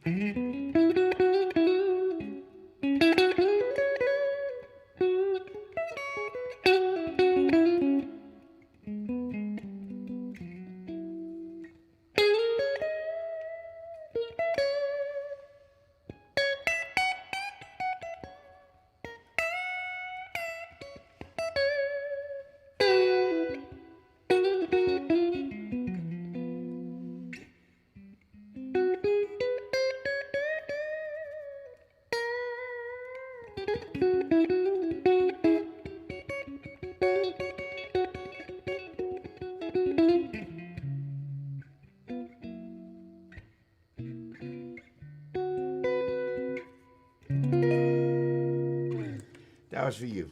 You can't really do that at church. You're like, this solo is for you. No. In any case, this has been a lot of fun. Oh, Brett, you're over in Australia. Good on you, mate. Um, and because I really appreciate everybody hanging out. And this is, this is just a real privilege to be able to do this. The other thing that, you guys can always do, uh, thanks, Bruce, really appreciate it. Um, I just, shoot us some comments, just on the page. I've become much more Facebook Messenger literate. I may not always get back right away, but if you're like, hey, could you cover this or could you cover that? The best thing that we can do is know what people want, especially when we start hearing the same thing a couple of different times. We're like, gotta cover it, gotta cover it, gotta cover it.